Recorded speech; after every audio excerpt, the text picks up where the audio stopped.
Imaginez un instant. Et si pendant 24 heures, vous laissiez une intelligence artificielle prendre toutes les décisions à votre place?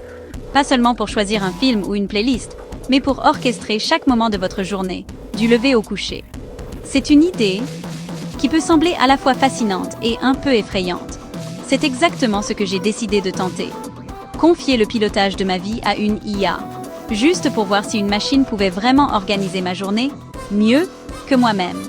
Est-ce que je gagnerais du temps, de l'énergie, ou au contraire, est-ce que je me sentirais dépossédée de mes choix? On utilise déjà l'IA au quotidien, souvent sans même y penser.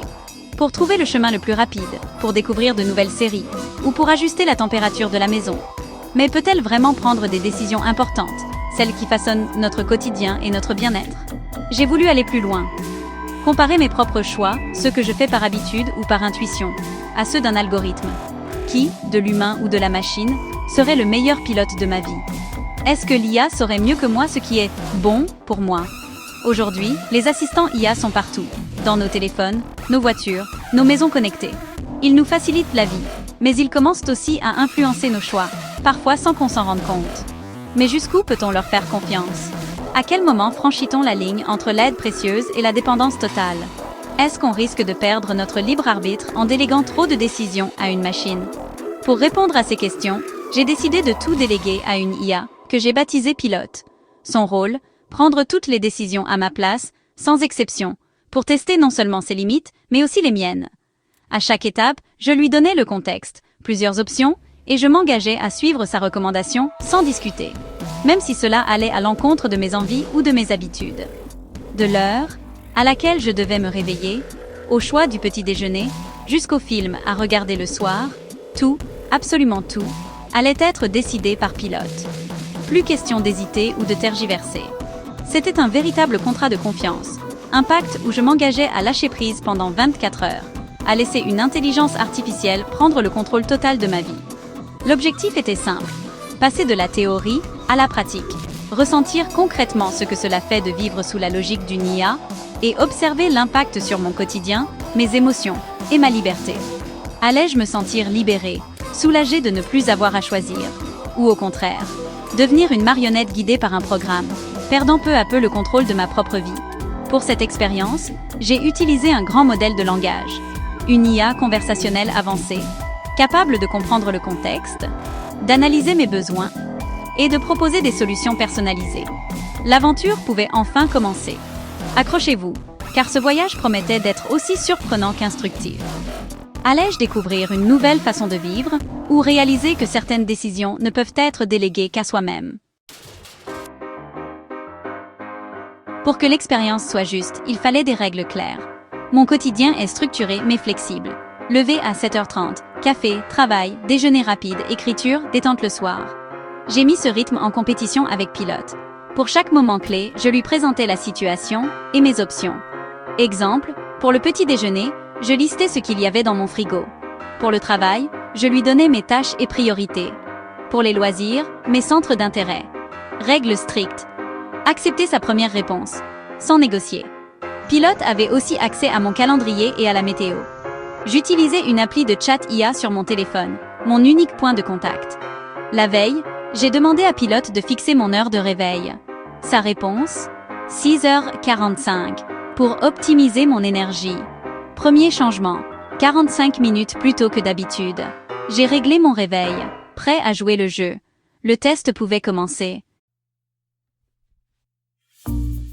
Réveil à 6h45, comme ordonné par Pilote. Ce n'est pas mon heure habituelle, mais aujourd'hui, c'est l'IA qui décide. La lumière du matin filtre à peine à travers les rideaux. Et déjà, je sens que la journée sera différente. Difficile, mais les règles étaient claires. Pas de négociation possible, pas de bouton snooze. J'ai dû me lever, même si chaque fibre de mon corps réclamait 5 minutes de plus. Pilote m'a conseillé 15 minutes d'étirement et un grand verre d'eau citronnée sans consulter mon téléphone. J'ai suivi les instructions à la lettre, même si l'envie de scroller était forte. D'habitude, je fonce sur mes notifications, mais j'ai suivi le plan. C'était étrange de commencer la journée sans ce rituel numérique, mais aussi apaisant. J'ai pris le temps de respirer, d'écouter le silence du matin. Pour le petit déjeuner, j'espérais des croissants, Mais Pilote a choisi un porridge aux flocons d'avoine, bananes et amandes. Un choix surprenant, loin de mes habitudes, mais la présentation était soignée, presque appétissante. Moins gourmand, mais plus sain. J'ai goûté, un peu sceptique, mais finalement, c'était meilleur que prévu. Peut-être que mon corps avait besoin de ce changement. Pour la douche, commencer chaud, finir 30 secondes à l'eau froide pour booster la vigilance. L'idée me paraissait folle, mais j'ai joué le jeu, curieux de voir l'effet. J'ai détesté sur le moment, mais je me suis sentie incroyablement réveillée. L'IA marquait des points. Cette sensation de fraîcheur, presque euphorique, m'a surpris. Cette routine matinale optimisée m'a sorti de ma zone de confort. J'ai pris conscience de chaque geste, de chaque sensation, comme si je redécouvrais le matin. Réveil précoce, étirement, petit déjeuner sain, douche froide, des choix logiques, mais que je n'aurais jamais fait seule. C'était comme si quelqu'un d'autre me montrait une version améliorée de moi-même. À 8h30, j'étais plus énergique et concentrée que d'habitude. J'ai attaqué ma journée avec une motivation nouvelle, prêt à relever les défis. L'IA avait déjà changé ma façon de commencer la journée. Je me sentais plus alignée, plus serein, comme si tout était à sa place. Un bon début, même si mes vieilles habitudes me manquaient un peu. L'expérience s'annonçait instructive. J'étais curieux de voir jusqu'où cette nouvelle routine allait m'emmener. J'étais prêt pour la suite. Avec un esprit plus clair et une énergie renouvelée, j'avais l'impression de commencer une nouvelle aventure, guidée par l'IA. Devant mon bureau, j'ai présenté mes tâches à Pilote. Script vidéo, emails urgents, recherche réunion. D'habitude, je commence par les emails, mais Pilote a tout réorganisé. Appliquer la matrice d'Eisenhower. Commencer par la tâche la plus importante, le script vidéo. Pendant 90 minutes, sans interruption. Ensuite, pause de 10 minutes, puis 30 minutes pour les emails, puis recherche. J'ai coupé toutes les notifications et plongé dans l'écriture.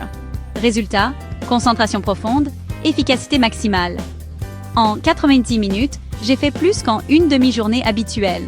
La pause chronométrée m'a permis de recharger sans me disperser.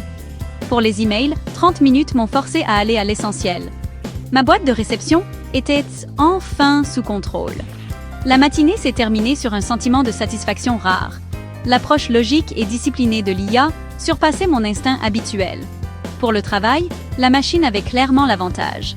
Pilote était un coach de productivité redoutable. À 12h30, l'alarme de Pilote a sonné. Pause déjeuner obligatoire. Ce n'était pas une simple notification, mais une consigne ferme, dictée par l'analyse de mes données de sommeil, d'activité et de concentration. L'IA savait exactement quand mon énergie commençait à baisser, bien avant que je ne m'en rende compte moi-même. D'habitude, je grignote devant l'ordi, sans vraiment m'arrêter, mais Pilote a imposé 45 minutes loin de l'écran. Impossible d'ignorer la coupure. L'ordinateur s'est mis en veille, le téléphone a bloqué les notifications de travail. Pour le repas, il a choisi une salade composée. Salade verte, croquante et fraîche, pleine de vitamines. Tomates juteuses, poulet grillé, filet d'huile d'olive, pain complet. Un menu pensé pour l'équilibre, la satiété et la légèreté. Léger, riche en protéines, parfait pour éviter la somnolence. Rien de trop lourd, juste ce qu'il faut pour recharger les batteries sans coup de barre. Le vrai défi. Manger ailleurs que devant mon bureau. J'ai hésité, presque tenté de rester devant l'écran, mais la consigne était claire. Changer d'environnement. Je me suis installée sur le balcon, loin du travail, avec la lumière, du jour et l'air frais. Un vrai contraste avec mes habitudes. Résultat, repas plus lent, vraie déconnexion, détente. J'ai pris le temps de savourer chaque bouchée, d'écouter les bruits de la rue, de respirer. D'habitude, mon déjeuner est une extension du boulot. Là, c'était un vrai moment à part. J'ai ressenti la différence, comme si le temps s'était arrêté. J'ai repris le travail reposé, pas alourdi. Mon esprit était plus clair, ma motivation revenue, prêt à affronter l'après-midi. L'IA avait optimisé ma pause pour mon bien-être et ma productivité. Elle avait anticipé mes besoins, même ceux que je n'exprimais pas. Elle ne s'est pas contentée de choisir le menu, elle a repensé tout le rituel. De la durée à l'endroit, tout était calculé pour maximiser les bénéfices. J'ai compris que Pilote analysait mes besoins globaux, même ceux que j'ignorais. Elle adaptait chaque détail à mon rythme de vie, à mes faiblesses, à mes envies cachées. C'était plus qu'un simple algorithme, une sorte de coach invisible qui veillait sur moi sans relâche. La machine continuait de me surprendre. Je découvrais chaque jour de nouvelles facettes de son inna. Son tanner inana anger, amber under, amber current, da anya anger endurirement. Cette pause a changé ma vision du déjeuner. J'ai réalisé l'importance de m'accorder de vrais moments de pause, loin du stress et des écrans. L'IA m'a forcé à prendre soin de moi. Grâce à elle, j'ai compris que la technologie pouvait aussi nous apprendre à ralentir, à écouter nos besoins et à mieux vivre nos journées. Après une matinée intense et une vraie pause, j'ai demandé à Pilote comment occuper mon temps libre. D'habitude, je traîne sur les réseaux sociaux, mais Pilote a proposé mieux. Suggestions. Visite virtuelle du Musée des Arts et Métiers, exposition sur les débuts de l'informatique. Parfait pour mes centres d'intérêt, sans sortir de chez moi. J'ai suivi le conseil et découvert des machines fascinantes, comme la Pascaline. 90 minutes absorbées, à apprendre et à nourrir ma curiosité. Ce n'était pas une détente passive, mais active et enrichissante. L'IA avait transformé un temps mort en expérience d'apprentissage. Elle a brisé ma routine et élargi mes horizons. Pilote agissait comme un curateur culturel personnalisé. C'était l'un des moments les plus positifs de la journée. Le soir venu, Pilote a encore pris les commandes. Pour le dîner, il a choisi un plat simple. Pâtes, ail, huile d'olive, tomates cerises. Rapide, digeste, économique. J'ai cuisiné, évitant la tentation de la pizza. Ensuite, pour le film, Pilote a recommandé Ex Machina, un thriller de science-fiction sur l'IA. Parfaitement en lien avec ma journée. J'ai regardé le film qui a prolongé la réflexion sur l'intelligence artificielle. L'IA n'a pas seulement choisi un divertissement, mais une œuvre qui faisait écho à mon expérience. La soirée s'est terminée sur cette note ironique. Une machine me recommandant un film sur les dangers des machines. Du réveil au coucher, chaque décision avait été optimisée. C'était une conclusion parfaite à cette journée orchestrée par la logique. L'expérience touchait à sa fin. Le lendemain, j'ai fait le bilan. Qui a été le meilleur pilote, l'IA ou moi? Objectivement, l'IA a gagné. Journée plus saine, productive, enrichissante. J'ai mangé mieux, travaillé mieux, découvert de nouvelles activités. L'avantage principal, la réduction de la charge mentale. Ne pas avoir à décider était libérateur. L'IA m'a poussé à de meilleures habitudes, comme un coach impartial. Mais il manquait la spontanéité et le plaisir des petits écarts. La vie n'est pas qu'optimisation. Elle est faite de choix irrationnels et de plaisirs simples. L'IA ne comprend pas l'envie ou la joie d'un moment imparfait. Ma journée pilotée était parfaite, mais un peu froide. L'IA optimise, mais ne remplace pas l'élément humain. Le meilleur pilote? Une collaboration. L'IA comme conseiller, l'humain pour garder le droit de choisir l'imprévu. C'est là que réside l'équilibre. Cette expérience a changé ma perception de la confiance envers l'IA. Au début, chaque instruction me semblait une contrainte. Mais en voyant les résultats, ma méfiance s'est transformée en confiance. Pilote est devenu un guide logique, pas un dictateur. Le lâcher-prise est devenu plus facile. Mais cette confiance a ses limites. Je délègue l'organisation, pas les décisions émotionnelles. L'IA n'a pas d'empathie ni d'intuition. Je lui fais confiance pour l'efficacité, pas pour l'humain. Le contrôle n'est pas tout ou rien. On peut déléguer sans perdre son identité. Le défi de demain sera de trouver l'équilibre entre logique de la machine et sagesse du cœur. Alors, qui a gagné? L'humain ou l'IA? La réponse n'est pas si simple. Pour l'efficacité, l'IA est imbattable. Meilleure organisation, nutrition, productivité. Mais pour le plaisir, la spontanéité et la créativité, l'humain garde l'avantage. La journée IA était parfaite, mais prévisible et un peu stérile. La vraie leçon, il n'y a pas de meilleur pilote, mais deux copilotes complémentaires. L'IA peut optimiser la route, mais l'humain choisit la destination, et parfois le détour. Je referai l'expérience, mais pour des moments précis, pas toute une journée. Je garderai toujours le contrôle final, et le droit de choisir le croissant plutôt que le porridge.